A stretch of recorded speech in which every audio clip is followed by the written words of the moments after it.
오늘을 사랑하는 묵상 시간입니다. 오늘 본문 말씀 여호수아서 15장 16절입니다. 갈렙이 말하기를 기럇세벨을 쳐서 그것을 점령하는 자에게는 내가 내 딸 악사를 아내로 주리라 하였더니, 갈렙은 헤브론 지역을 받게 됩니다. 그리고 전쟁에서 승리해서 자신의 땅으로 삼았죠. 이제 그는 전쟁을 더 이상 하지 않아도 되는 상황이었습니다. 그러나 드빌이라는 곳을 다시 공격하게 되었는데, 그것은 자기의 유익이 아니라 자기 부족 전체를 생각하는 마음에서 시작되었던 것입니다. 그런데 갈렙은 드빌을 공격하면서 전장에 쓰임받을 수 있는 사람의 그 기준을 오늘 본문에 말씀합니다. 기럇세벨을 쳐서 그것을 점령하는 자에게 내가 내 딸 악사를 아내로 주겠다고. 갈렙은 하나님의 역사를 위해 진정으로 쓰임 받을 수 있는 사람이 누구인가를 정확하게 제시합니다. 바로 그것을 쳐서 점령하는 자라고 말합니다. 드빌, 즉 기럇세벨을 치기 위해서는 하나님의 비전과 약속을 믿는 도전 의식이 있어야 했습니다. 이제 그는 모든 것을 이루었습니다. 더 이상 전쟁할 필요가 없는 상황이었습니다.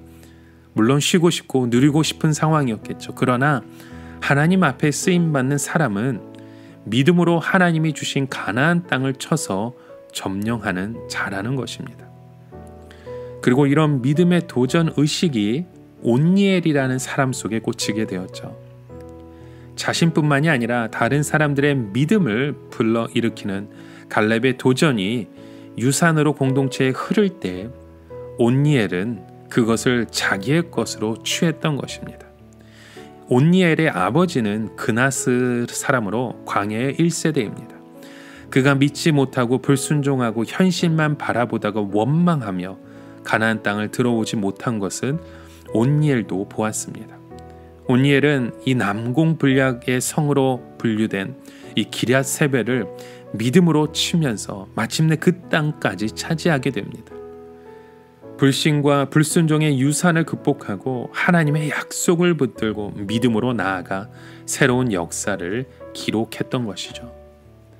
여러분, 오늘날 이 어둠의 역사를 극복하고 미래를 밝혀나갈 사람은 이 권력의 힘을 갖는 사람이 아니라, 돈을 잘 벌어서 경제적인 영향이 있는 사람이 아니라, 처세술이 뛰어나서 시대의 흐름을 잘 타는 사람이 아니라는 겁니다. 하나님의 역사의 무대에서 진실로 쓰임받는 사람에 대한 분명한 그 기준은 바로 믿음이 있는 사람입니다. 그리고 그 유산을 자기의 것으로 삼는 도전 의식이 있는 사람들입니다.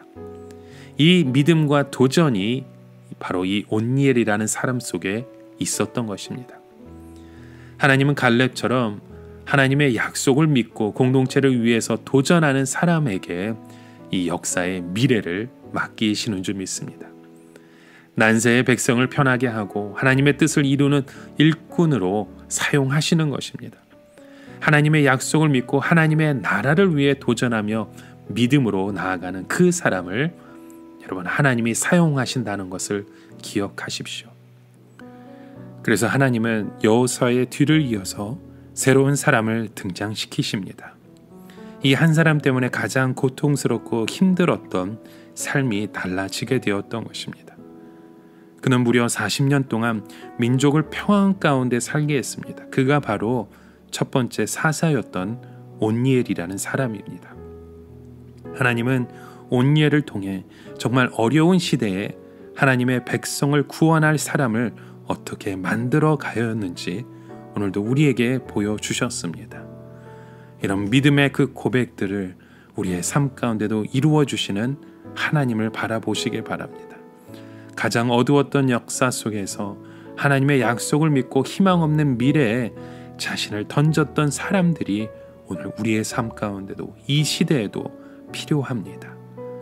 오늘 저와 여러분이 그런 헌신과 도전과 그 믿음을 통해 우리 나라와 조국과 이 세계를 바라보며 하나님의 나라를 굳건하게 세워가는, 믿음으로 미래를 열어가는 그런 하나님의 사람, 갈렙과 온니엘 같은 그런 믿음의 고백들이 되어지길 주님의 이름으로 간절히 축원합니다.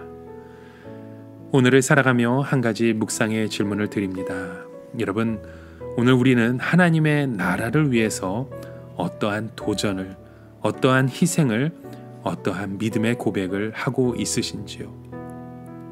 하나님의 약속을 굳건하게 믿고 하나님의 그 일을 위해 우리가 무엇을 도전하고 있는지 우리의 삶을 다시금 돌아보며 이제 우리 주의 말씀 속에서 하나님의 뜻을 온전히 이루어가는 믿음의 사람이 되어지시길 간절히 축원합니다. 함께 기도합니다. 하나님 아버지, 오늘도 우리의 삶 가운데 인도하시는 주님의 그 은혜를 바라보며 소망합니다. 하나님의 그 뜻을, 하나님의 나라를 바라볼 때에 오늘도 우리의 마음 가운데 주 예수 그리스도의 그 능력으로, 주 예수 그리스도의 그 마음으로 함께하여 주셔서 믿음으로 이루어가는 그 일들 가운데 하나님 앞에 영광이 되게 하여 주시옵소서. 예수 그리스도의 이름으로 기도드립니다. 아멘.